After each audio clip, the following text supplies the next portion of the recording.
can't see myself on this Can one, you? that's Okay. Oh okay. yeah, I Like, can see myself. I just won't look over there. But yeah, you were talking about like traveling a lot this year, and you're not going to be going anywhere else. not right Probably. now. So, in my former life, we traveled. I traveled every month, and that was like taxing. Yeah. You'd be like Yeah, in for, and like, out your of job. cities. Correct. Yeah. So I was in the events business for 12 years, and saw a lot of cool cities, but mostly hotels. Yeah. You still got to do some fun stuff, eat different food, whatever. It was a good time. It got to be very taxing, and then was additionally taxing when I was like pregnant, and then didn't want Like to when you leave have the a family, kids. Yeah, I mean, it was hard to leave, Stephen and Michaela when she was just 3 months old, and figuring out the logistics. I mean, I was like pumping, breast milk and like overnighting at home, which Oh, my thankfully there gosh. was like a really cool. I don't know if it still exists. It was Milk Stork, and you could like they would send you dry ice or something, and then you Oh, could that's ship pretty milk. cool. So I didn't even know about. yeah, I didn't even know. I don't think that was even a thing. Maybe when my kids were little. okay. Yeah. I mean, that's the only reason that I was like, work will pay for this, and I will keep traveling only because I can like ship my breast milk home overnight. There was one mishap, and I was a mess over it, but life happens. And were you like a kind of like a subcontractor event planner where it was just like random, or you like was it specific types of events? Yeah. Or like, what was that? So interesting, and as it ties into kind of my present day. I worked for an association management company. So we focused on nonprofits. And then there were shared services. Shared services were marketing, events, graphic design. And then the structure of the association management company is that you have an executive director, maybe a support team, so that these nonprofits who are not making tons of money but still have missions to support have shared resources and less expenses. Nice. So I was employed by this company and then worked with, let's say, 5 different clients throughout the year planning different events. So it was from a strategic standpoint to evaluate what was going on in the association. There's so many different structures, like the nonprofit, the association, foundation, whatever it was, strategically kind of review ways to make improvements. And then I also handled all of the event logistics. And when I first started in the events business, that's was for, let's say, board meetings or small events, 15, 100, 200 people.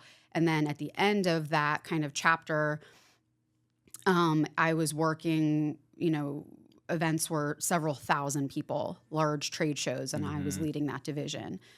This was also over during COVID, part of this. Oh, wow. Then we took everything online and had to learn how to make engaging, interactive platforms and do so many things that you're like, this cannot be done online. But we had, the goal of events is similar to a party. Make it look effortless. Yeah. Make it amazing, no hiccups, and just perfect, which is not the reality of life, but that's always the goal. You're always striving for the best. So, we did that. We crushed it, but then it was just time for me to make a change. Well, I was going to say, I mean, I imagine the pressure for something like that is very intense, especially if you're kind of like everything like starts and stops with you. Like even if you delegate things to other people, like you're ultimately the one accountable. You're feeling for it. responsible. Yeah. I mean, you learn so much in that industry from people. Yeah. You learned about a lot of different topics, but also how to interact with different personalities, which is just a life skill. So anyway, all that kind of goes around to, I enjoyed not traveling for a while, but now that the kids are a little bit older, we are so excited to be able to travel with them and because you can give like bring them them with you. experiences. Yes. That's So fun. we didn't travel during COVID. The kids were really little, so it was a great excuse to keep on that nap routine. So I love that, actually, having that excuse. But then being able to travel with them has been amazing. So Yeah, that's fun. we'll have a full lineup next year, I'm sure. Yeah, that's really fun because like I've had jobs in the past where I had to travel for work and it was like going to like attending conferences and stuff and trainings, and it's fun and glamorous for about a month. And then you're like, nah, this is kind of overrated. Yeah. I'd rather be home, and like you said, like if you're a single person, like, that's like, I always wanted to actually be an airline pilot when I was growing up, and I'm like, kind of thankful now that I didn't end up going down that road because like I had a family young. So Right. I just think it just wouldn't have been good to be on the road, 3 weeks out of the month or Absolutely. whatever that requirement is, but there is a part of me that does enjoy travel too. Exactly. So Yeah. So it's finding the balance. It's like a lot of people do have to travel for work, but finding that balance and, of course, eating animal based or eating in a specific way is harder when you are traveling. So. that, yes, like I've found that unless I'm at home cooking my meals, it feels almost impossible,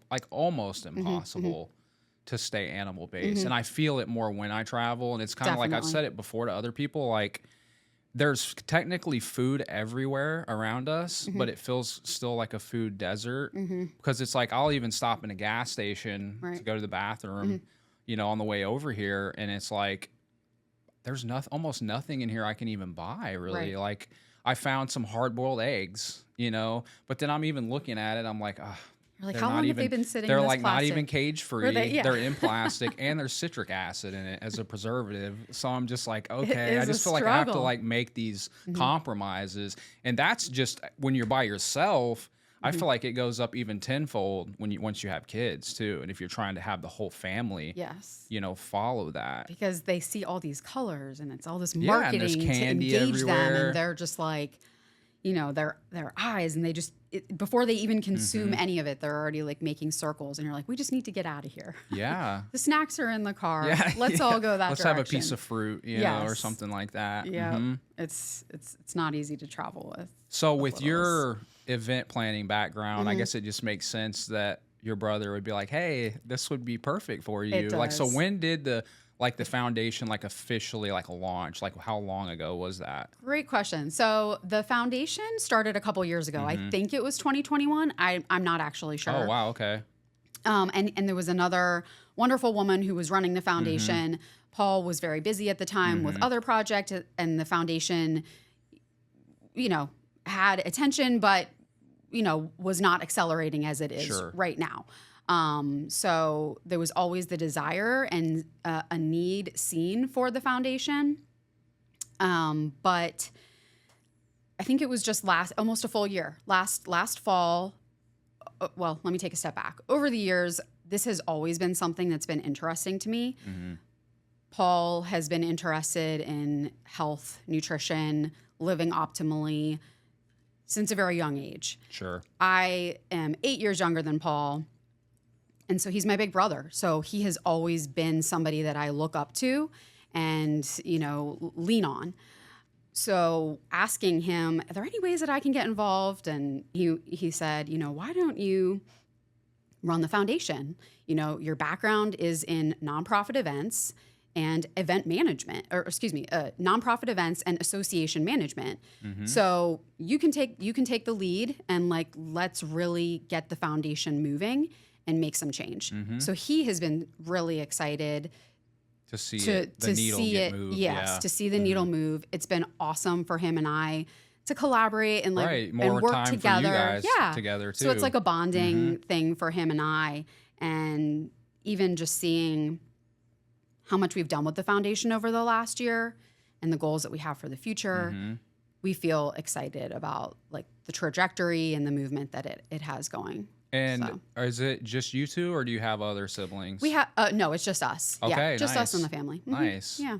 And it would really be cool to kind of ask him this question, but I just wonder if he ever, because you said he's kind of always been into health and Absolutely. intentional about that. Yes. I wonder if he ever imagined this move. It's basically a movement, right? At this point, I wonder if he ever imagined it becoming what it has at this point, as far as influence and impact, even, the Maha movement. And I know he went and was kind of been a part of that now too. Did you guys ever envision that? No. Something like that happening, I mean, when you see, Paul is a very passionate and dedicated person. Whatever he was passionate about, he has mastered so many different skills, if it was mountain biking, if it was cross-country skiing, whatever sport he was into at the time, he definitely moved around after college, and did these extreme sports, extreme hiking, hiking the Pacific Crest Trail or doing it in record time and, or a portion of it or whatever he did. I don't know, it all seems so grand to me, again, with this like age difference, but he's always leaned into things really hard and really passionately. And he's talked about this before, he's been through an evolution of eating different ways. Yeah. However, he believes now, and this is probably for the longest duration of time, that this animal-based way of eating and lifestyle, is really the ultimate answer, yeah, the way to go, and ties back most closely to like what our ancestors did and how they lived. So, well, and I've even even if you look at, like, for me, like I read the Bible, like, and I have like those spiritual beliefs, but so it's like even in the Bible, you see like what's kind of prized. Like if you have the idea that you're made by a creator God, he's going to know obviously what's best for your biology. And you look at it, it's like milk, honey, ruminant animals, lamb, and the Jews did not eat pork. right. I don't even know if they ate birds, really. I think it was like probably lamb and goat. I don't know if they even had cows, but definitely ruminant meats. And then if you even look at like bread, then is so much different than bread today. Like it was probably like 3 ingredients. Right. The grain was like non-GMO, organic, right? So you can even make, like, I don't really eat bread much, but I do occasionally like sourdough. Absolutely. And then even like olive oil is kind of this controversial thing too. But I think even again back then, like the quality of the olive oil was probably better than even our best quality olive oil today. So it would seem that there's mention in there that plants like leaves and things like that are for the animals and the fruits are for humans. Yeah. So it's like there's even some evidence that maybe we're really not supposed to have vegetables. We're supposed to eat the animal that eats the vegetable. Yeah. And we get the nutrients from the vegetable from the animal because it does all of the sort of detoxification, so to speak, So it's like it really does seem clues are there for us. Yeah. Like I just feel like, if you're looking for like multiple angles of like support for that type of eating, like I feel like it's even in old religious texts as well, So I think it can like give you some confidence about it. Sure. And like I think too, I notice with a lot of influencers, whether they're like vegan or just strictly carnivore or whatever it might be, they get very dogmatic in their beliefs. And sometimes like I think these people, I've even heard stories of like these people kind of suffering silently, like their health, but they've built so many things around like that persona or whatever that, and it's like they won't sort of relinquish that. And so for me, what I see it as a good thing with Paul is that he has been open-minded and willing to evolve in his way of eating as he's learned. And, some people would think like, oh, well, you're just changing it all the time. But I think actually that's an encouraging, so that's more reason to listen to somebody. Right? Exactly. Yeah. You don't have to be perfect. This is an evolution and you should look for clues. I mean, that's something that I try to teach the kids. How did that make you feel when you ate that? I can't control what they eat all the time, but how did it make you feel? Even looking inwardly, when I eat something that is not in my usual diet, how do I feel? I don't feel good. I probably have a headache. I'm like more tired, cloudy headed. And those were all things that I was trying to, when I started this journey, feel better because I felt horrible. So it was like, what can I do to feel good and live a true quality life? Because if you don't feel good, if you have headaches, if you're tired, if you're, if you have brain fog, it really impacts everything else that you do on a daily basis. And, how you treat other people because you're just like grumpy, or how you treat your kids, how patient you are, So to me, food and feeling good is really at the core. Yeah. It's like the foundation, right? So, absolutely. Walk us through like what was that journey? Sure. Like for you, like how long ago did that start? Obviously, Paul would have been a big influence on this journey, but like, were your kids already born when you started this? Like, were you kind of all doing a standard American diet as a family, and then you made that transition? Like, what's all that look like, navigating all that? Sure. So, there was a really strong event that happened that caused kind of this all to unfold for me. So when I was 20, I had had repeated sinus infections. I was under a lot of stress in college. My grandfather, who we were all very close with, we have a very close family.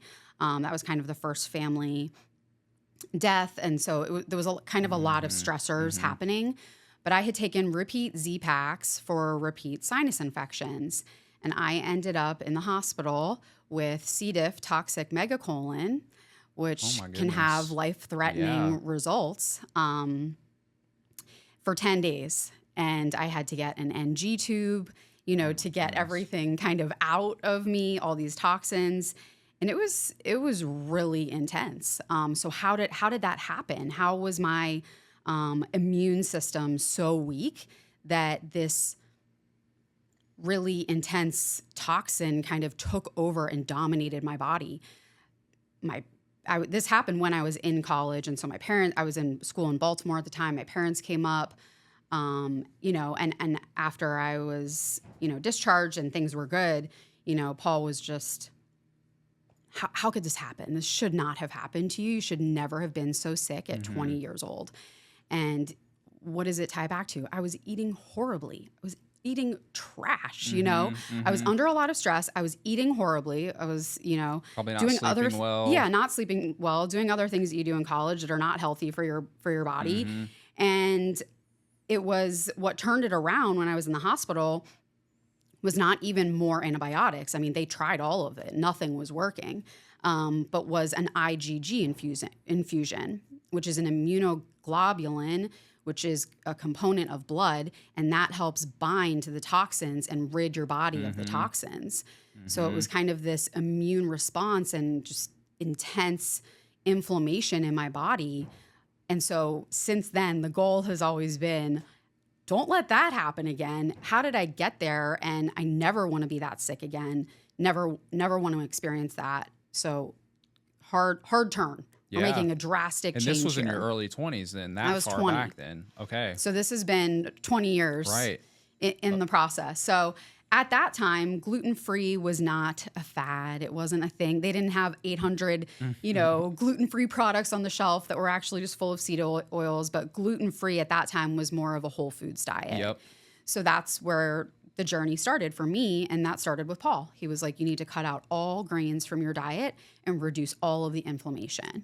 So that's what we did. So I did all of that. And of course you ebbs and flows here. Because you start down that path, you're like feeling good, but then there was the introduction of gluten-free products. And you're like, okay, I can eat these things. Yeah. They're gluten-free. Yeah, it's okay. It's like a pass. Like, yeah, it's got that buzzword. Just or like whatever. it says organic on it, but then it's full of seed oils. You have to look at the ingredients on the label. How many ingredients are there? If there's more than a handful of ingredients, let's put it back. And, generally speaking, I don't like eating processed foods. I don't feel good eating processed foods, so I stay away from them. But, having that gluten-free label, so then I kind of fell off the bandwagon again, wasn't feeling good. You can ask my friends too in college. I was always the person who, after this event, I would travel with coolers and with food because I was following a strict diet. So there was definitely an evolution, as time went on and just trying to seek feeling good and the best that I could feel. Yeah. So, let's see. The animal-based lifestyle, I don't like to call it a diet because, I'm not more than that, right? Yeah, but eating animal-based started, I would say, Paul got into this, I don't know, somebody fact check me, like 8 years ago-ish. Are we around that time? Right. My daughter is almost 8 years old. So actually it probably backs up a little bit because I remember him being like, these are the certain, supplements and things you should take while you're pregnant. This is what you should eat. So he definitely guided me through that. I exercised the whole time I was pregnant. I ate well. I had a natural birth. The doctors were like, keep doing this. You are a case study for a healthy and good delivery. Yes. So I was like, well, maybe not. That was not easy, but okay, at least I did it. People can do hard things. And then, I was working a lot, traveling again when I was pregnant with my second, Luke. It was a little bit harder to stay on the path with him, I think because of other external stressors, but I still was following, a generally like healthy diet. In the last few years, I would say is really when I have dialed in on this. Mm-hmm. What I'm feeding the kids from when they were, infants, feeding them breast milk for as long as I could. And then what foods am I introducing to them? I started with like avocado and kind of the more neutral or boring foods. Neither of them unfortunately took to liver. I try. I haven't taken to it yet either. So that's a hard one I do for the everybody. desiccated supplements. Yes, yeah. That's the way to go. And that's how I feed it to them still now in smoothies. But, that was never a win for us. But I did a lot of meat early on, put it through the food processor. Sometimes we put it through the food processor with breast milk to like liquefy it. Or I did a lot of squash. It was easier when they were little. I think kids are curious about the foods. And then they start to get a little bit more of an opinion. Sure. And it becomes harder. And again, you're back to these ebbs and flows, something that they ate all the time. They're no longer interested in eating. But I have felt the best probably that I have ever felt in the last few years, really dialing in on that animal-based lifestyle and eating. I'm very, very diligent with it right now. And I hope I will stay that way because it's how I feel my best. I found a workout routine that works for me, and staying consistent with exercise and eating helps me. It helps my husband and my relationship with my husband. It helps my children. I have my hand in so many different things in life. To keep that food and exercise helps me stay grounded and balanced and able to do everything that I do. And there's like good unification between you and your husband on like, hey, as a family, we're going to do this lifestyle. Because I would think because that was actually something I bumped up against with my own family was, sort of being misaligned. And unfortunately, because I think a lot of it, people do, I think, want to do better. Like most people would say, yeah, I want to do better. But I think not only a lot of times are we given, bad information, but it's just even, so misinformation, and it's and then there's so much conflicting information out there. And who do you listen to? Because, this person seems pretty credible and they're saying to do this, but then this other person's also very credible and they're saying to do something different. And so it can be very confusing for people, but I wish I had known when my kids were little what I know now, because my wife was only able to breastfeed for the first month after our children were born, both times for whatever reason. And so we had to rely on formula. And you just automatically assume if it's safe for kids, but then 15 years later, however long, I end up finding out, knowing what I know is seed oils and all these things. Painful. And then I used to eat a standard American diet up until about 5 years ago, and so for the first 10 years of my children's lives, they just got accustomed to eating ramen noodles and packaged stuff, chips, cookies, all kinds of grains, you name it. And so it's been almost felt impossible to kind of come back from that, and so it's one of those things where I guess try to lead by example and educate them, and I don't try to force them to do. Well, because too, I just feel if I were to force them to do that, even though I have the right and the authority to do that, I feel it's one of those things that would make them more rebellious, even into adulthood. I'm just gonna start eating pizza every day because as a kid, my dad was so strict. So it's it is a balance. It has to be that balance. I mean, when the children are kind of infant, toddler to 5, they don't know. Yeah. So they're gonna eat what you give them. Whatever you give them. So be strict about it, And then as they get older, try to help them understand how their body is feeling, what these things are doing, make them aware of it. But it's true. I even don't want my children to rebel when, because they don't get stuff. And, one child, I won't name any names, is a little bit more, I guess, she'll eat whatever at a friend's house and then come home, but she'll tell me about it. So she knows that, like, she's intentional. She's aware. She's aware. Of it, yeah. And it's like, what are you going to do? But, you know, our son, he cracks me up sometimes. So this was even, he's 5, he's almost 6, but this was 2 summers ago.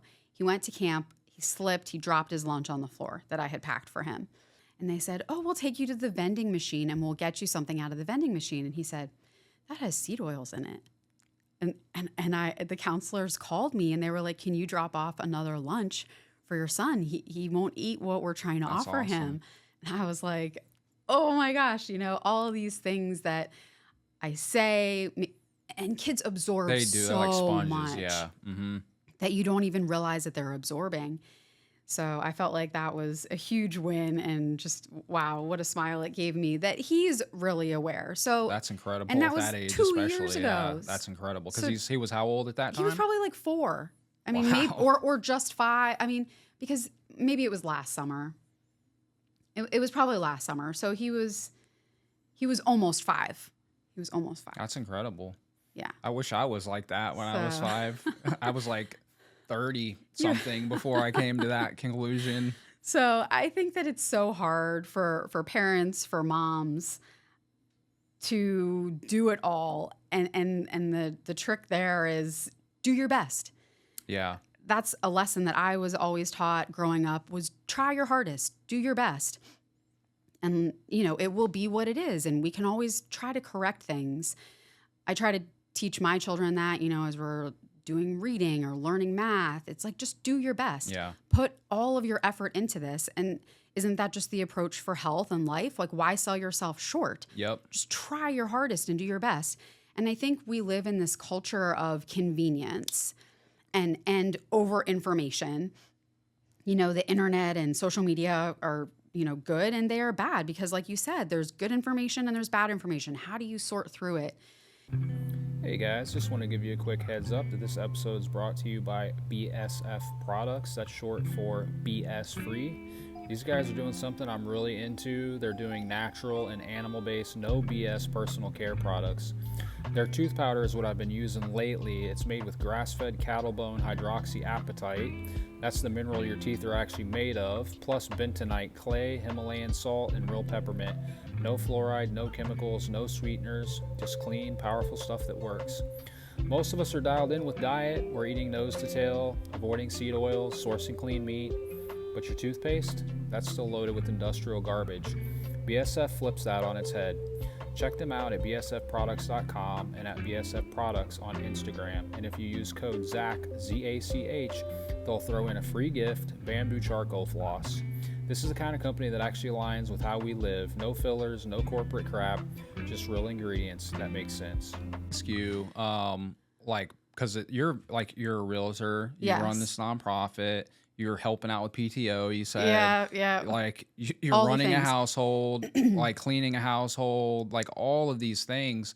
And like, how do you practically do it all? Do it, right? Because I mean, you know, there's only so much time in the day. And I know how tired, like, because it does come down to convenience. I mean, how much easier is it on the way home from work, you know? And it's like, I was yesterday, I was stopped by Publix, a grocery store, and there was like a pizza place attached to it. And I see someone, look, probably a mother. She was in scrubs. It was like 6 o'clock. She probably had a long day at work. She's stopping into the pizza place, grabbing a couple pizzas and taking them home to the family, you know? And it's like, or it's like, I would just want to come home really quickly and pop something in the microwave. Like you go to like the frozen section in a grocery store, and it's like all these like frozen Just meals. avoid the frozen section. Yeah, like, you know, like all this microwavable stuff. And so it's like, I definitely get the temptation, or packing their lunches for school. Like, oh man, I got to put this stuff in glass for them instead of like I got yelled at for packing stuff in glass. I'm like, all right, no glass at school. Okay, let me get these metal containers. But so that's what I'm curious. Like, so how, because it is possible. It is possible. You know, so what? It's not easy. Like, how do you manage that on a day-to-day basis, especially without getting like burnout almost from it? So I think that this also goes back to how did our ancestors raise their families, and they leaned on community. Yeah. My parents and my in-laws, thank goodness, you know, they live close, and when the children were little, they were available and watched the children for us. Of Of course, there's also daycares, but you have to lean on other people for resources and delegate in your everyday life. So what I have done in the last couple months from a cleaning perspective, because there's always cleaning and always laundry, I hired somebody to come help me. She comes twice a week. She helps me with the dishes. That's awesome. My husband is very involved, so he is involved too. However, she cleans the bathrooms, cleans the floors, helps me fold leftover laundry, does whatever dishes are in the sink from the night before. We're still doing all of this too, but she's there for hours. Oh, I believe And I know it. everybody doesn't have that resource, but to us and for my sanity, that was really important. So we are choosing to do that. We are choosing to spend our money with somebody to help us in the house from that aspect so that I can do my 2 other volunteer positions and, our the business that I have with my husband, which is real estate, and help the kids with homework. Something else that I have found helpful, and this was a social media tip, try doing dinner earlier. Mm-hmm. So this also, requires attention and forethought and planning. But if I know what I'm cooking the day before and I know I have all the ingredients, I can get started on it a lot sooner. Yep.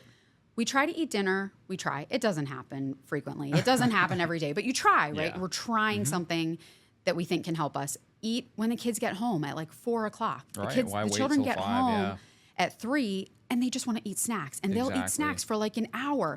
And I'm in the kitchen cutting up, fruit or, for an hour, and then they're hungry for dinner.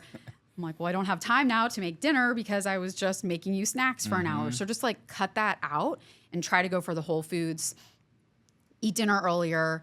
They're happier. They're more focused on doing their homework. Then we can head off to sports. When they come home, then they can have a snack. Yep. A yogurt parfait, as we call them, with like yogurt and fruit or something that's easily digestible before bed. So I think getting away from the convenience culture, I actually find the eating animal-based is convenient in some aspects of it, right? As we talked about, it's hard with travel. But I don't have to think that much about 'cause you're what limited I on what am you're eating. making. So I find it easier. I have my go-to list of, items that we'll cook for the kids versus us. I can pretty much eat a hamburger every day. When I get bored of a hamburger, I'm like, steak is the answer. Exactly. And then, throw one in like once or twice a week just to switch it up. Oh man, you're like, this is such a treat. It makes it better, a nice ribeye or something. Exactly. We had an amazing ribeye last night, and there was breakfast served at the hotel we were staying at this morning. I was like, I'm not touching any of that stuff. So I just on my Had some ribeye left Yeah, I over. had some leftover ribeye. What was the restaurant you had? Do you remember the name of it? Steelbach? It was in. And it was grass-fed steaks. Correct. They had certain cuts that were grass-fed. So we were over by the Riverwalk. I think it's like the northern part of the Riverwalk. And I was like, of course, we're looking at the menus. Steakhouse, great. Beeline it to the steakhouse. They have a local farm and specific cuts that are grass-fed. And it was amazing. It was the best cooked steak I've probably ever had. That's awesome. Shout out to their chefs Yeah, there. They know what they're doing, and they served it with a side of butter and salt. Oh, wow. So That's perfect. They know what they're doing. They're on point. So, well, it's like, because I'm kind of the same way. Like, I can literally eat ground beef every single day. I'll eat like 1.5 pounds of ground beef every day, and I'll just put salt on it. Sometimes I'll cut up zucchini and saute that and maybe mix it. But the weeks where the kids are with me, it's like I can't just give them ground beef. Like, every I'm day. cool with it, but so usually when they're there, but I found like even things that aren't animal based, you can still redeem them in a lot of ways. Like even this week, like they really like burgers and fries, and I wish I had sourdough buns. I unfortunately didn't, but it's like, if you have grass-fed hamburger, and if you are going to use vegetables and you get lettuce and tomato and it's organic, and then you get a couple of potatoes that are organic and cut those into fries and then cook them in tallow, like that's still a pretty... Definitely. You know it's what I mean? the whole foods, because you're focusing on the whole foods. So some of our go-tos, I make the kids homemade chicken nuggets with like a ground dark meat turkey. I do add a little bit of spices, like a little bit of onion powder, a little bit of garlic powder, and some ketchup. I try to find like a clean ketchup, and I just like form it into nugget shapes. Nice. They'll eat that with honey. a And little what bit do you of ketchup. cook that in? I just cook it on a tray in the oven. You know, what is it, 350 for 15 minutes? That's quick. Yeah. I'm just stirring up something that's already mashed up. It doesn't take that long. And then, you know, if I feel that the kids are getting bored, you know, thankfully they have moved away from bread on their burgers. Burger, and as long as I've got pickles, They're good without they're having good. bread. That's awesome. And then if I'm adding tallow French fries to the mix, they're great. Yeah. So it's treating these things like a treat, helping them to eat those whole foods. But that is a treat, eating French fries and for sure. you know, that are salty and delicious or a little crunchy, Cooked in crispy. tallow, and they have that little slight beef flavor. It's so Exactly. good. Yeah. So we try to find something else that I make is cheese. Like we make our own cheese crisps sometimes. My son loves to be in the kitchen. He is so helpful, and you know, he just wants to grate the cheese. So then we make our own little like cheese crisps. That's awesome. And then he's like feels rewarded that he contributed. We also juice our own oranges. That really keeps kids entertained for a very long time. You know, they set And up you this have whole shop. a very like primitive type juicer, or We have a stainless steel Breville, but all of the parts are stainless steel, Nice. including So there's the no plastic or right, anything. including the part that's going to spin inside of the orange. So that is wonderful, and they love that. So we have a list at our house of what the kids will eat. Of course, things that Steven and I will eat, and just try to keep it simple, you know, and fruit and yogurt, pickles, like these are all staples, cheese, raw milk. I mean, okay, we got to talk about the raw milk. So. Well, and I think too, like something we forget is like the intentionality behind like preparing your own food. Like even like the old saying, like, oh, this was made with love, whatever this dish was, like from your grandma or whatever. And it's almost like there's sort of an energy to it in a way. Like if you just like when other people cook food for you, you're like, this tastes better than when I cooked it. Yeah, so and I love especially that. if they're like doing it with intention, and it forces you to, like if you're preparing your own meal, it's kind of a zen kind of thing, because you have to be in the moment, right? Because if you're not, oh, this is gonna burn or whatever, and so you're like very in the moment. And it's like when you're almost putting love into the food, almost in a way that you're then serving to your family. And there's kind of like almost like an energy to that. I can't even really explain it. And then there's the communal aspect of it, because like if your kids love being in the kitchen with you, it's like you're getting that time with them. Or if you have friends over, and like, because some people are like, oh, I don't want anybody in the kitchen with me when I'm cooking, but I actually enjoy it. Like even if you have a friend over and you're like preparing a meal together, like, and then partaking in the meal together. Everybody wants like to help. It's and really everybody awesome. hangs out in the kitchen all the time. There might be all these other rooms in the house, and everybody wants to hang out in the kitchen. I think that having that positive energy towards anything really translates in life, you know? Yeah. I am also a spiritual person. I believe in God. You know, we teach our children along those Christian principles. Yes, along that path. But generally speaking, when you have a positive outlook and positive energy, it will come back to you. I agree. If you put all this like negativity, like I can't eat this way, I don't know how to eat, it's too hard, it is going to be too hard, because you're putting up roadblocks for yourself. So just don't do that. Just like be open, try new things, start simple. Start with the hamburgers and the pickle or the tallow fries, you know, start with the whole foods. The list is short, and it keeps it simple. Another treat that we have at our house is a friend taught me how to make sourdough, so I got her starter. And we really try to stay away from grains, especially myself, because I feel like they're just a trigger for me. But I can tolerate some occasional sourdough, and I know that I'm making it. It does have 3 ingredients. It has water, it has salt and it has the grain, the flour, it has or whatever. flour. So I purchase an einkorn flour, I've heard which good things about is it. from Italy. It's like a lower gluten content. So I'm still trying to figure out the balance, because it has a lower gluten, so it doesn't like rise the same. Who cares?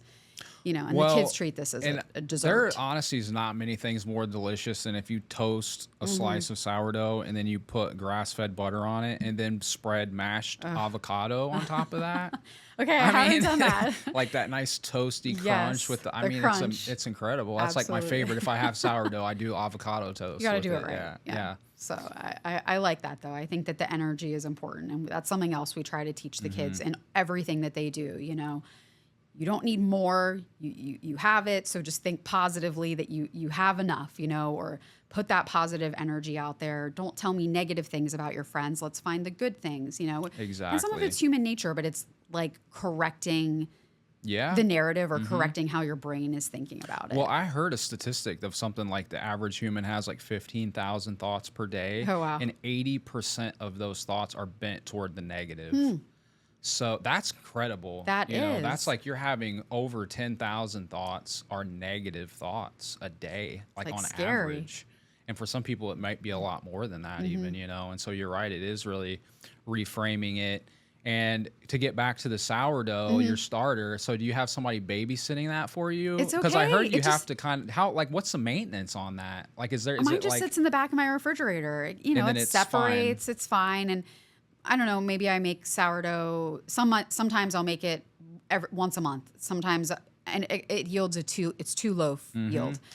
Sometimes I'll make it every couple of months. I don't know exactly how long it's just like sat dormant in the back of my refrigerator, but you stir it up when it's like separated and it's kind of like a like dirty color water and it's like separated, but then you feed it overnight. And you're like, well, my sourdough grew. It's still alive. Yeah, it's like this living Yes. organism. Well, I heard there was like it's in a Scandinavian country where you can like, how there's like boarding places for pets. There's a little boarding place for your sourdough starter where they like take care of your sourdough starter while you're on vacation or whatever. I'm like, of course that would happen, like in Europe or something like that. But I didn't know. I was like kind of intimidated, but I'm like, it would be cool to make like my own sourdough. It's like but a I'm hobby. Like the starter thing sounds like I got to take care of a baby or something like that. I mean, there's probably stuff that I don't know. I'm like kind of winging it over here. But so far, I've had this starter for a year and a half. Yeah. And I haven't. It's still going strong for us. So. Well, and we were talking about, because it really is like animal-based lifestyle is so much more than just food. And, they're even like talking about if you're like preparing meals together, you're partaking in meals together, there's this kind of community aspect of it. And you see through most of human history, like people were in smaller groups, smaller communities. You weren't probably traveling more than a couple miles from your home for your whole life, and so it's the dynamics have totally changed. But that was something, because I want to talk about the animal-based gathering that was earlier this year in Costa Rica, because that to me was like the most impactful aspect of it was the community there. Sure. And it was the most unique experience I've ever had. And I've been to like work conferences. I've been to church conferences, where you're with other like-minded people in whatever the area is. But this was like on another level. I just, like there was like almost like, it was like almost like being in a constant flow state around people where, there was 100 and something of us there. And it was like any person I talked to or met, it was so easy to end up in an hour plus long conversation. It was almost like looking at yourself in the mirror, because I do feel like, and we could get into that too, like for whatever reason, I just have a penchant for like picking things that really like marginalize me as a person. Like, like as far as going against the grain, and it's like, I'm not trying to do it just for the sake of going against the current. It just, for whatever reason, I just tend to be that way, whether it's like being a Christian and, being animal based. Like, I feel like some people look at me like I just stepped off a spaceship or something like that. And so that was what was refreshing. One of the things that was refreshing about being there was like, oh, wow, okay, this is like my people, And I think that was the feedback I got. But so like, what was that like for you? Because I know that's something that Paul had done in the past, but it had been a little while. Correct. And then, this was your first time planning one. It was. Like what what was that like for you? Because I'm sure you experienced it very differently probably than me or everybody else that was there, because we just had to show up and everything's kind of organized and we can just take it all in. But so what was that like for you? So I think that there's something so special about humans coming together. It's not something that can be recreated. Right. You know, the events industry, it will like never die out, because there's something so valuable about people coming together and having that natural conversation. Planning the animal-based gathering was awesome. I was so happy in every moment to be doing that, because it was taking skills that I had but it was applying them to something that I was so interested in and a lifestyle that I was living. So I cared so much about that gathering and wanting it to be a success. When I've planned other events in the past, you still feel a sense of satisfaction when they go well. But there's something different about planning something and seeing it be successful that you just care so much about, and you see other people that are passionate about this movement, because it is a movement. And I think part of it was also just being outside in nature. I think that that's really healing. I had just come off of probably the busiest spring. My husband's been in real estate for 14 years. I joined him 4 years ago.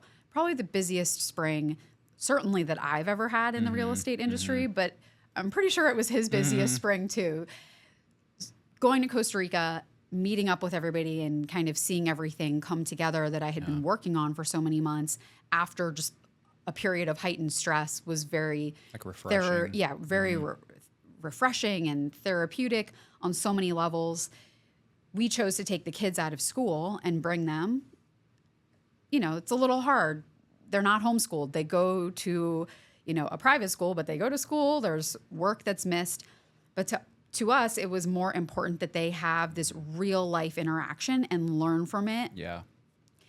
And there's so much to learn with travel.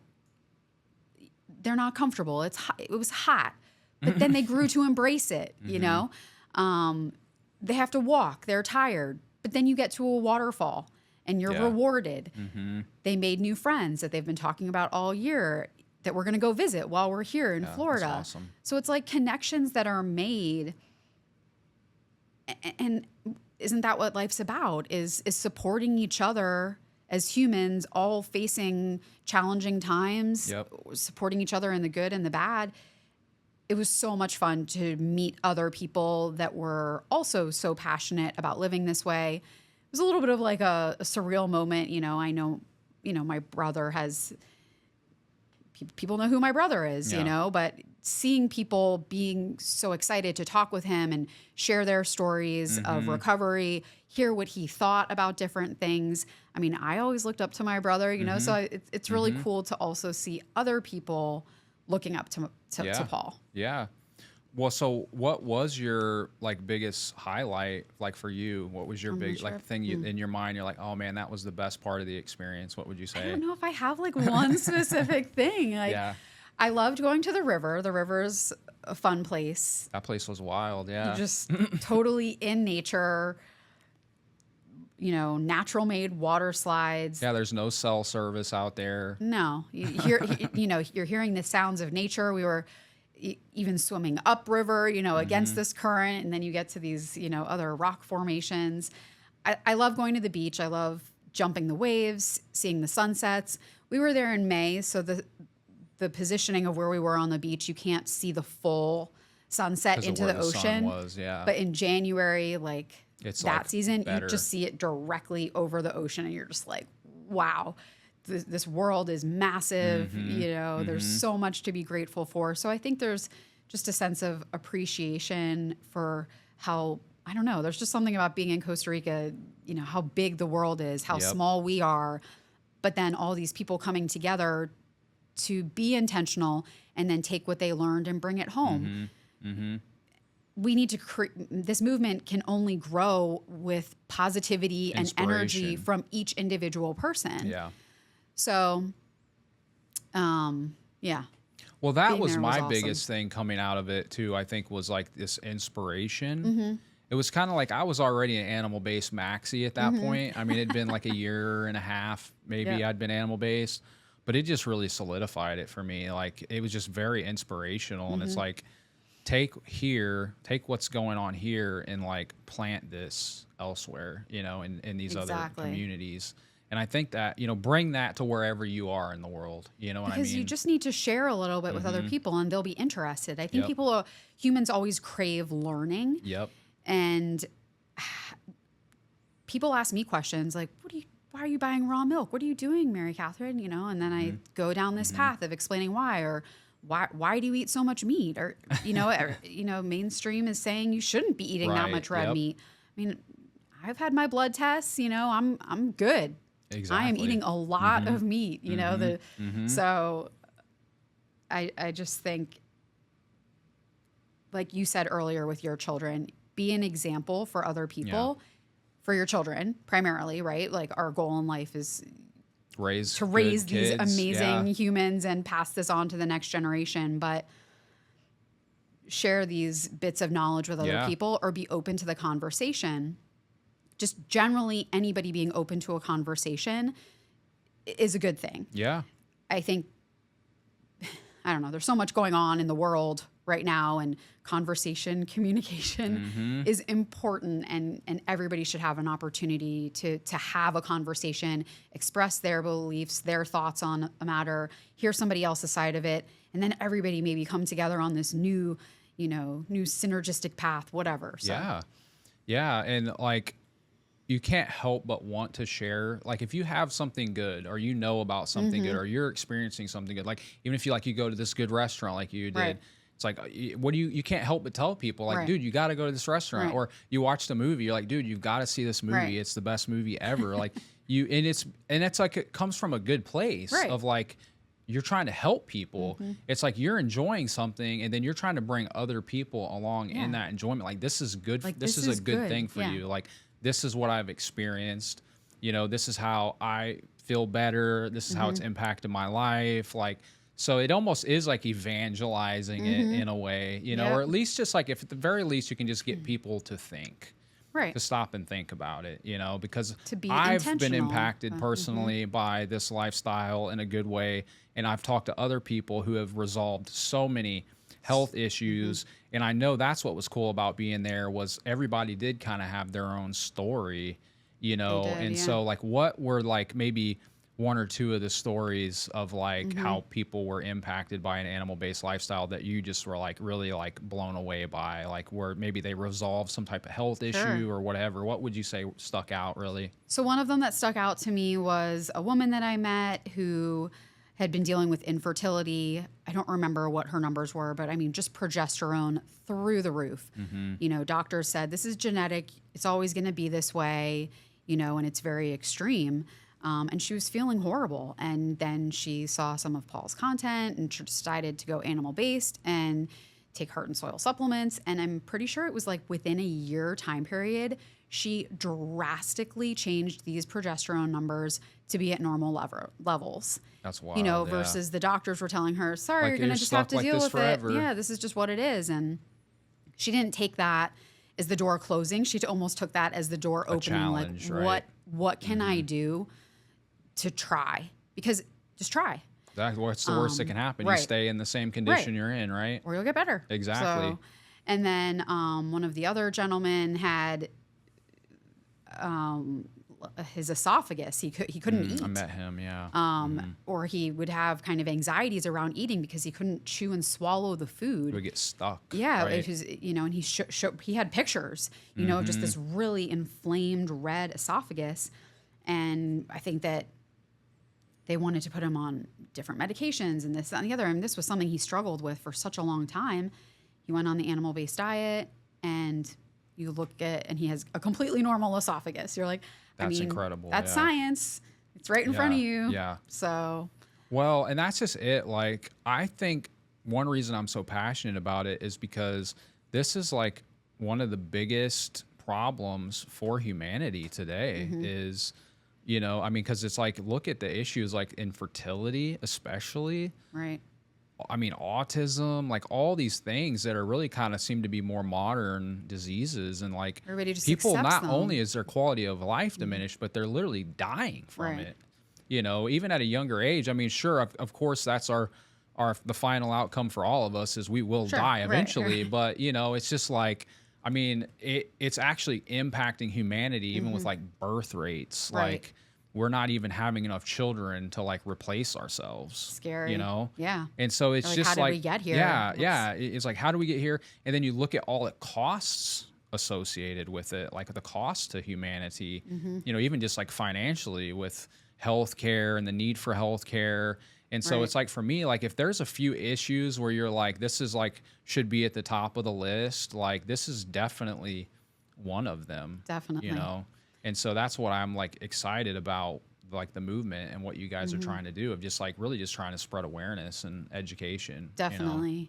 Yeah. So the foundation, the Animal-Based Nutrition Research Foundation, you know, which was founded by my brother, Paul Saladino, he cares so much about bringing information to people. That's part of what he does. But the foundation also wants to bring even more information to people from a science-backed perspective. Obviously, Paul cites, you know, literatures and explains things in a very technical manner, and I am not the doctor in the family. But we are doing research with the foundation, water testing, salt testing, and looking at microplastics, looking at heavy metals, BPA, PFAs, so that we can try to help consumers make educated decisions. It is from the lab. We can see all of the results it's there. Real data. It's no anecdotes. Exactly. Right? Yeah. So here it is. You make your choices, but we want to push that information out to people just to help them with their choices in the grocery store. Yeah. So first of all, stay along the perimeter. But second of all, you know, what else can we do to help them? So water, salt, we're looking at seed oils. I know we also want to test like baby food. Should you be buying that baby food? It says it's organic or whatever, but how's that baby food actually?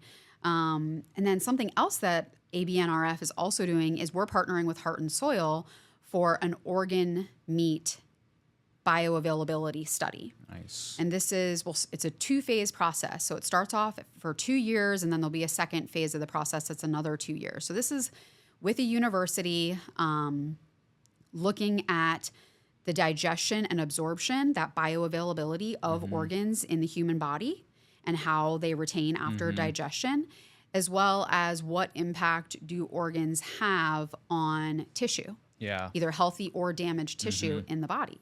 So organs have been something that have been prized by cultures for so long because of that micronutrient aspect and what they contain. So that's something else, that another study, but it's just going to be a while. Well, and the tissue related, is that kind of along the lines of like, because like the Native Americans who would eat organs, they were like, had this concept of like supports like, you know, so if you eat heart, it's going to support your heart. So is there even like certain peptides maybe that are in there? So that's even something you're looking at too. Yes. Which goes beyond just the micronutrient aspect looking at like of the it. enzymes. It's like almost giving information to your body in a sense.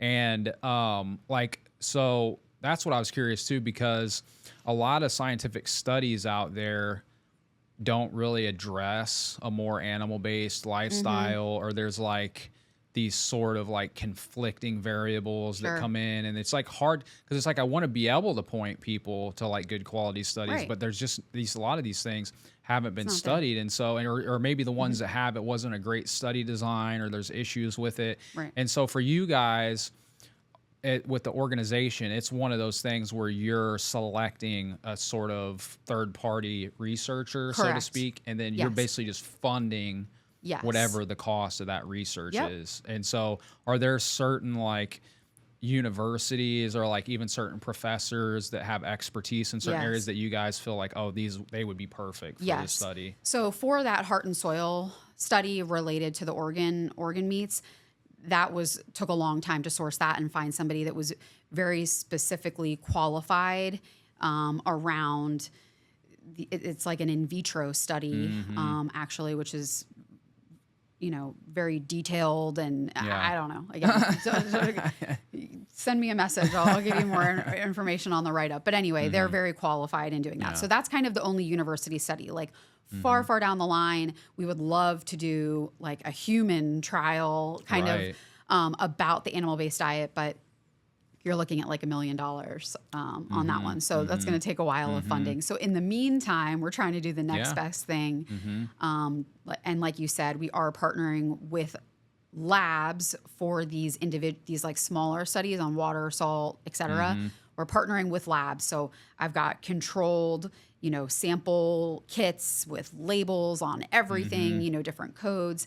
And I package it up and mail it back to the lab, and their scientists analyze it and That's cool. spit back the data to us. So we hope to actually have that first study, that salt study will be out in October. So yeah, like next So month. soon, Then. yeah. Awesome. Yeah. And what about, because you guys did, I know Paul's kind of like talked a little bit about it on his content, the waters. I don't know how Yes. much of that you can share, but that you guys did a study on different bottled waters, like Correct. these glass bottles, or even maybe ones in plastic too. And like, how much can you share of all that so Sure. far?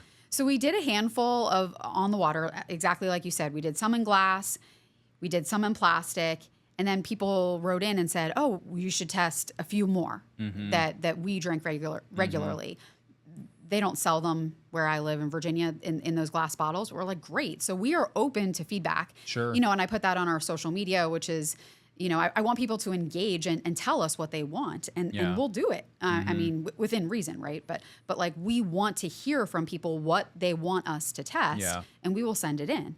So for the water samples, we started with 6. We're now up to 8. I think we're going to add this water after our chat here today. So, and then once I get those test results back, I'm hoping that we'll be able to release the water study information in November. Nice. So I've just got it takes a couple weeks for stuff to get processed. Sure. And then got to write my blog on it and analyze everything. And we have all of this information also, like where can people find this information about the research studies that we're doing? We have an outline on the ABNRF.org website. We also have a newsletter that we just launched this month, and you can sign up for the newsletter. And that goes out monthly? That goes out monthly. It might go out a little bit more frequently than monthly, just kind of based on like news or information, what's going on, as well as these research studies that we're doing, because that is the first place that we'll share that information is through the newsletter and on social media. And then lastly, we'll put it on the website. So people can also sign up for the newsletter on the ABNRF.org website. Nice. Do you know if any of the reverse osmosis stuff was part of the study too? Because what I'm thinking of is like, I have an AquaTrue. Sure. And I use that for my RO water, but I've always thought about it. I'm like, okay, the carafe is glass, but I'm like, it seems like the internal components are plastic. We can add it on. And then even like it's a there's the great lid that suggestion. goes on it is plastic. So I actually take that off whenever I pour it out, because like if you leave it on, like like you're touching. pouring water over, it's touching plastic. Yeah. And so I'm just like curious, Sure. like the whole point of reverse osmosis is to take literally everything Right. out of the water, so that microplastics and everything. But I wonder if some of that's even kind of getting reintroduced. I think that You know would what be I mean? something great to look at. So, I mean, we have the same at home. I don't know the brand of it. It's the same one Paul has, but we have the reverse osmosis water at home. So, Yeah. Or even like the fridge water. I know there's so much about kind of like the mold through like the Yes. refrigerator lines and it going through the plastic. So, the focus was bottled water, but I mean, it would be insightful to see what's going on with those other waters. So as you can tell, based on the evolution of just this conversation on water, is It gets very broad very quickly. It does, but we just want to provide the information and provide that science-backed truth. Yeah, and it's like you can back it up. Yeah, and that, exactly. because that is what's hard, is like, it's like, I think intuitively we know so many things, and even anecdotally, like there's just thousands of people that have benefited from these things, and it's not in a documented scientific study. So that's a lot of the pushback I get from people. It's like, oh, well, show me what study says this. And I'm like, well, I don't have a study where I can show you that. So that's why I'm kind of excited about it, because now it's like, it's very focused, because even like what's considered meat, like there was that Harvard study, I don't remember if it was 5 or 10 years ago, and they were looking at the correlation between red meat consumption and like heart disease or diabetes. I think it was even diabetes or something. Maybe that's what it was. And the people that said that they eat red meat there was this higher incidence of diabetes. But when you look at the study, like what they were classifying as red meat, it could be a whole meal that is a burger and fries. So it's not only the fries that are fried in seed oil, but then a bun on the burger that has 40 different ingredients in it. So it's like confounded. It's confounded. Absolutely. Like That is to me, a red meat study is you eat a piece of grass-fed ribeye with maybe some salt on it. Right. Like that's red meat. You know what I mean?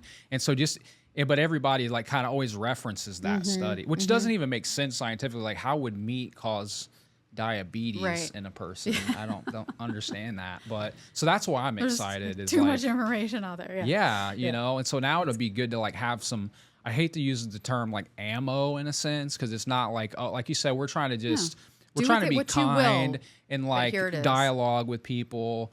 But it's nice now that when you do get this pushback, you can have real legitimate scientific studies, you know, to show like, hey, this is why. And what can be interesting too, I think, because I kind of have a science background with like atmospheric science and things like that, is usually as a researcher, you kind of want the data to show a certain thing. Sure. Which is something you have to, is a challenge. You have to challenge, you have to be objective, right? Because like, what if during the process of studying these things, you actually find that, the data actually says opposite. Like you have to be humble. You have to put it out there. To put it out there and be willing to change. You know, so it's kind of scary in that sense. I don't really foresee, you know, things not being confirmed, what we all kind of believe. But it definitely is one of those things, though, at the same time where you have to try to stay adapt, as objective as possible. Because you can almost... That's what we want to do, right? This isn't about who's right and who's wrong. It's like about adapting and finding what is best. Yeah. I mean, we're all changing like some you're of the pursuing the truth, water we're really. drinking. It's like you're pursuing truth. Yeah. And there is real objective truth, you know? And so it's like, let's just get to the truth, you know, and then present that to everyone. Absolutely. You know, I think should be the goal. I love that. And so something else, because we talked about, you know, besides just the research that ABNRF is doing, what some of the other aspects of it, like non-research related, that you guys are trying to work on? So I think another huge part of the foundation is community. So we will do this annual event. We will do another animal-based gathering in Costa Rica in May of 2026. Same location. We'll have information coming out about that, maybe like a save the date later this year. Still trying to figure out the schedule. I'd like to maybe expand it a little bit. But another aspect of community, which we talked about at the last animal-based gathering and are going to be implementing very shortly here, is local community meetups. So I will be sharing information about this pretty soon, you know, especially with when this podcast kind of goes out. But we want people to find their community in closer to them, where they live. Maybe you can't come to Costa Rica in May, but you're in, you know, Texas, you're in New York, you're in Florida, you're in California, and you want to find a group of people. So starting in October, we're going to do these animal-based meetups where people can sign up for the meetup. I will share the link. People can sign up for the meetup in their respective city. If your city's not on the list and you want it to get added to the list, let me know and we can just add the city to the list. There will be a designated host. Basically just somebody to facilitate, gather everybody. Like, okay, you're here for the animal-based meetup. You're here for the animal-based meetup. Just a point person, really. This person doesn't have to coordinate any logistics, but they are a point person for the meetup. The idea is for people to meet at a park, to meet at a farmer's market, whatever makes sense in their region. You know, if it's freezing cold where you are, maybe you're not meeting outside, or maybe you are. Who cares? And you're just bundling up. Obviously, it's just October, but we will do these and we'll see how people like them. But just giving people an opportunity to come together in their own communities and talk about the movement, talk about what they do, learn from each other. You know, we learned from the animal-based gathering from those 120 people that gathered together. We want that to happen kind of like in micro, smaller pods throughout the country, throughout the world. Yeah, and throughout the year too, not just like a one time. Exactly, throughout the year. So we'll start this in October. We hope to do another one in December. And more information will be coming out. And those more of like kind of like a one day Is that Yeah, kind of it's the just like maybe it's an hour, maybe it's 2 hours, maybe you just pop by. almost open house Yeah, it's like style or something? exactly, exactly. Hang out, have some food together, maybe Yeah. even kind of thing. Sure. I mean, maybe there's a concert everybody wants to go to. Yeah. And people, obviously, I might not know about each like special event that's going on in these cities, but somebody can message me, and then we'll just put that event onto like the calendar lineup. And these would all happen probably on the same day. Correct. So at least the first one, I really want the first one to be like same day, same time. So I'm going to find an agreeable time for different time zones. Right. Like same day, same time. And like, how cool would it be That to would be say, awesome. like, we had 15 animal-based meetups on this day and time across the country or across, I don't know, 3 even, continents or whatever. I think it just shows the excitement and the energy around it. So so I'm super excited. Well, and I know like in Florida too, like we got the Moss family, shout out to them. And then also was it Ariel and Yes. trying to remember her husband's name that live on the East Coast of Florida too, know, and it's like, but as far as like Florida goes, like I don't know any other animal-based people. I'm sure there are, but so we'll have some East Coast and some West Coast representation, and it's not by state, right? It's by city, right? So, sure, you could have multiple in the same state at the same time. Absolutely, I'm sure. The goal of this is to build the community. So, just another avenue. And I think too, like probably there's a lot of people in the animal-based community that want to get like they're. I think as people, we have this kind of FOMO, this fear of missing out almost, and like they want to be involved. And so, with it being a nonprofit, being a volunteer organization in a sense, like what are ways? Because like obviously movement, like any kind of movement, the more numbers you have, that's where you really get momentum behind it. And so like what are some different ways, like different needs that you guys have, maybe either currently or future needs that you foresee, and how can people get involved like just right where they're at? You know? So I was actually in a great way overwhelmed by how many people after the gathering reached out and said, how can I help you? And I still get emails like, I'm a student and I want to help out. How can I get involved? So I'm still figuring out how to channel all of this like amazing excitement and energy. But for right now, people can reach out. We have a volunteer board. I've thought about making I don't know what like focus groups around different topics. Or almost like a little think tanks or something. Exactly. Around different topics and doing those at different times of the year, just making it low key like a Zoom or something, but hearing ideas from other people and then it can grow. Yeah. I can't do things on my own. I'm one person. Everything is better in a team. 100%. That's how our ancestors did it as well. They like work together. So I would love to hear from people. I would love to hear what their skill sets are, how they want to get involved. You can either reach out through the abnrf.org website or the email address tribe@abnrf.org is my email address. And people can also be hosts at these for these events, for these meetups, for these animal-based meetups. So. And yeah, so you guys are mostly on, because like it would be good for people to follow you guys on social media too. It's like you guys are on Instagram. Correct. Are you on Facebook? No, I'm not Probably on any. not really like worthwhile. Facebook, No, I'm guessing. Yeah. Maybe in the future we'll expand the platforms. I'm sure we need to be on other platforms. I mean, I'm an Instagram person. Yeah. So. Because of my personal business, I'm on Instagram doing stuff for that. So Sure. it's just like an easy toggle. And so right now, ABNRF 2.0 for Instagram, and then the website and the newsletter. These are like all things that have been growing. And now we'll start this blog with these, scientific studies.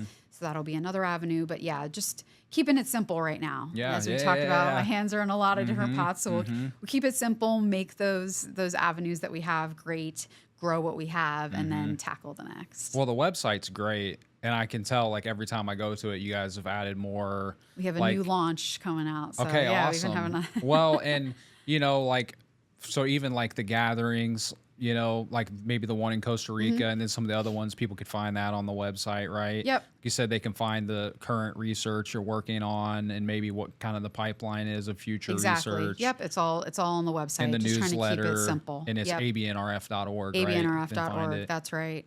And also if people are interested in donating, this this is a nonprofit. Takes money, right? It costs Yes. money. Yep.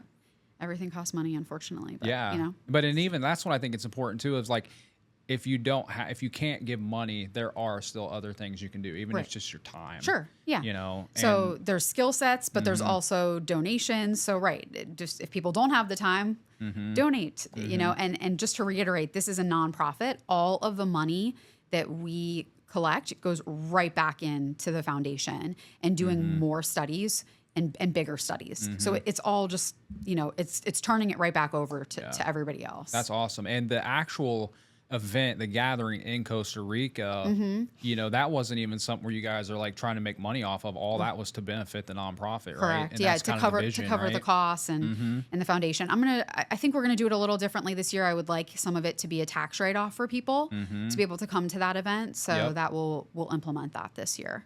That's awesome. So, I'm super excited. It's just everything just kind of in its infancy, really, and it's going to be fun to see where it goes. I know there's already like so much that's happened this year, and I feel like we have in the pipeline, and I'm just excited to be a part of this, to be a part of something that I care about and live out, and to help other people. So well, and I'm so glad you made the trip over here, and it kind of relates back to like what we were talking about. There's just nothing that beats doing things in person, that human interaction. And I know you're here through the weekend, so like, what's your plans for the rest of your stay here? We're gonna go visit some friends that we met at the animal-based gathering. They've got 4 children, and my kids, Michaela and Luke, are super pumped. So we're gonna probably because they have kids that are very similar. Yeah, to their kids age, are similar right? ages. Yeah, we're going to the wellness retreat, which is the Moss household.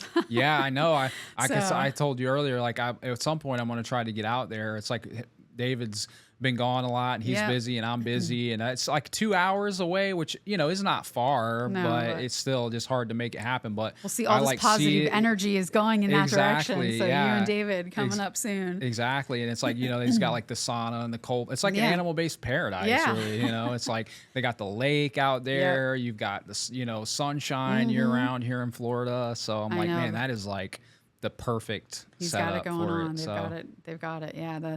The sun in Virginia right now is like starting to decline. It's no good. I'm like, I need some vitamin D. So this was a great trip to be able to come down and try something new and get a little bit of a refresh. So and it's cool because this was your first podcast. This was my first podcast. So thank you. And we're both newbies at this. So like again, I really appreciate you coming down. It's cool it worked out where you didn't just have to come down here for this. Like you can hang out with friends, kind of make a fun little family trip out of it. It will be memorable. Absolutely. Thank you. I appreciate you coming, Mary Katherine. Thank you. Thank you again. Thanks.